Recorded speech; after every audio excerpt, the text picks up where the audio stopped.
உலக மக்கள் எல்லோருக்கும் வணக்கம். இது உங்கள் அம்பிகை ஜோதிடம். நான் உங்கள் ஜி கோபால் பேசுகிறேன். இன்னைக்கு நம்ம பேசக்கூடிய தலைப்பு தனுசு ராசியை பத்தி தான்.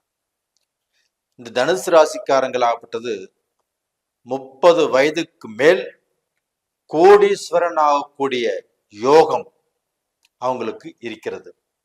அப்படி இருந்தும் ஒரு சிலர் நாள் கண்டிப்பாக அந்த நிலைக்கு வர முடிவது இல்லை. அப்ப அந்த தனுசு ராசிக்காரங்களுடைய இயல்பு எப்படி இருக்கும்னா, நல்லா படிப்பாங்க, பொறுப்பா இருப்பாங்க, நல்ல வேலைக்கு போவாங்க, எல்லாத்துக்கும் உதவி செய்வாங்க. இது மாதிரி சாமியை நல்லா கும்பிடுவாங்க. இதன் மாதிரி இயல்புகள் இருந்தாலும் அடுத்தவர்களிடத்தில் அதிகமான அன்பு காட்டி அதன் மூலியமாக ஏமாற்றமும் அடைகிறாங்க. அப்படிப்பட்டவர்களுக்கு இந்த 30 வயசுக்கு மேல் கோடீஸ்வர யோகம் அப்படிங்கிறது இருக்குது.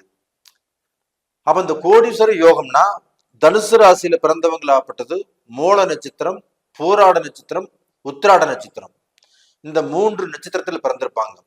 இந்த மூல நட்சத்திரம் 4 பாதங்கள். இப்போ அந்த மூல நட்சத்திரத்தில் பிறக்கிறாங்கன்னா ஃபர்ஸ்ட் கேது திசை தான் ஆரம்பமாகும். அப்ப அந்த கேது திசை 4 பாதங்கள் கிடைக்குதுன்னா அதுல ஒரு 4 வருஷம் பிறக்கும் போது மிச்சம் இருக்கும். அதுக்கப்புறமாப்பட்டது சுக்கிர திசை 20 வருஷம், 24 வருஷம் மொத்தம். அதுக்கப்புறமாப்பட்டது சூரிய திசை 6 வருஷம், 30 வருஷம். அதுக்கப்புறமாப்பட்டது சந்திர திசை.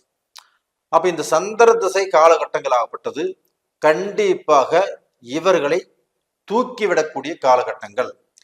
பூராட நட்சத்திரம் அதே மாதிரிதான். இவங்க பிறக்கும்போது சுக்கிர திசையில பிறந்திருப்பாங்க. அந்த சுக்கிர திசையில பார்க்க போனா 10-15 வருஷம் கிடைச்சிருக்கும். அதுக்கப்புறம் சூரிய திசை 7-6 வருஷ காலங்கள், 21 வருஷம். அதுக்கப்புறம் சந்திர திசை ஒரு 10 வருஷம். அப்பவும் பார்க்க போனா சந்திர திசை, செவ்வாய் திசை, இது ரெண்டுமே உங்களுக்கு கிடைக்கும் 30 வயசுக்கு மேல. இதுக்கப்புறமாப்பட்டது உத்திராட நட்சத்திரம், சூரியனுடைய நட்சத்திரம், ஒரு பாதம் தான் இருக்கும். அப்ப அதுல பார்க்க போனா ஒரு 5 வருஷம் கிடைக்கும். அப்புறம் சந்திர திசை ஒரு 10 வருஷம். அப்போ செவ்வாய் திசை ஒரு 7 வருஷம். அப்ப டோட்டலா பாத்தீங்கன்னா 22, 27 ராகு திசை உங்களுக்கு வந்துடும். நான் சொல்றது புரியுதுங்களா? அதாவது சூரிய திசை ஒரு 5 வருஷம், சந்திர திசை 10 வருஷம், செவ்வாய் திசை 7 வருஷம். அப்ப டோட்டலா பாத்தீங்கன்னா 10, 17, 5, 22. அதுக்கப்புறம் ராகு திசையும் வந்துடும். அப்போ சந்திர திசையும் ராகு திசையும் இவங்களுடைய வாழ்க்கையில நான் சொன்ன டயத்துல சந்திக்கக்கூடிய காலகட்டங்கள். அப்ப இந்த பீரியட்ல பார்க்க போனா அந்த சந்திர திசை நடக்குதுன்னா அந்த சந்திர திசையை வச்சு இவங்க வாழ்க்கையில சந்திர பகவானுக்கும் குரு பகவானுக்கும் ஒரு நல்ல நட்பு இருக்குது. குரு பகவானுடைய சீடன் தான் சந்திரன். அவங்க 8ஆம் ஆதிபத்தியம், அது போக 10ஆம் ஆதிபத்தியம் பெறாங்க. அப்ப அந்த 10ஆம் ஆதிபத்தியம் அப்படிங்கிறது தொழில், அந்த 8ஆம் ஆதிபத்தியம் அப்படிங்கிறது திடீர் அதிர்ஷ்டம். அப்போ பார்க்க போனா இவங்க இந்த சந்திர திசையில செல்வங்கள் சம்பாரிச்சு ஒரு தொழிலை ஆரம்பிச்சு அந்த தொழில் மூலியமாக மெல்ல மெல்ல வளர்ந்து அதன் மூலியமாக இடம் வாங்கி வீடு கட்டி செல்வந்தர ஆகிடுறாங்க.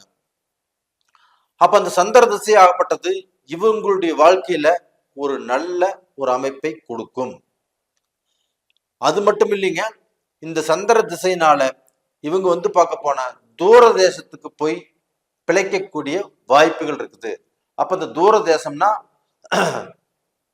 இப்போ இந்தியாவில எடுத்துட்டோம்னா வேற ஸ்டேட்டுக்கு போகலாம். அது போக இந்தியா விட்டு வெளியே போறாங்கன்னா ஃபாரின் போகலாம்.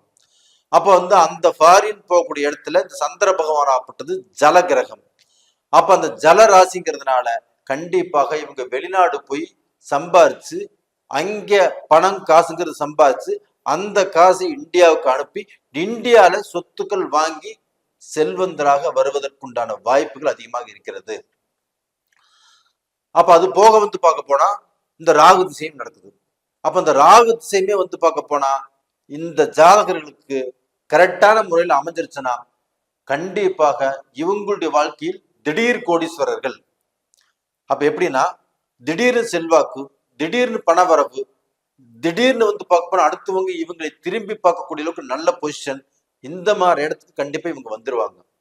அப்போ பார்க்க போனா இந்த பூராட நட்சத்திரம், மூல நட்சத்திரம், இந்த உத்திராட நட்சத்திரத்துல பிறந்தவங்க வந்து பார்க்க போனா ரொம்ப நல்ல வாழ்க்கை வாழ்வதற்கு உண்டான வாய்ப்புகள் இருக்கிறது. அதே சமயத்துல மூல நட்சத்திரத்துல 2ஆம் பாவத்துல பிறந்தவங்க சிறந்த ஒரு செல்வந்தரா செல்வாக்க இருக்கக்கூடிய அளவுக்கு வாய்ப்புகள் இருக்குது. முதல் நட்சத்திரத்துல பிறந்தவங்களாப்பட்டது கொஞ்சம் கஷ்டப்படக்கூடிய அளவுக்கு வாய்ப்புகள் இருக்குது. 4ஆம் பாவத்துல பிறந்தவங்களாப்பட்டது கண்டிப்பாக அவங்களுடைய வாழ்க்கையில கஷ்டமும் நஷ்டமும் இது வந்து பக்கம் போராடிட்டே வாழ்ந்துட்டு இருப்பாங்க. அப்ப அந்த மூணாம் பாதத்துல பிறந்தவங்களாப்பட்டது அவங்களுடைய வாழ்க்கையில வந்து பார்க்க போனா நல்லா இருக்கிறேன்னு சொல்ல முடியாது, நல்லா இல்லைன்னு சொல்ல முடியாது. இது மாதிரி வாய்ப்புகள் இருக்குது.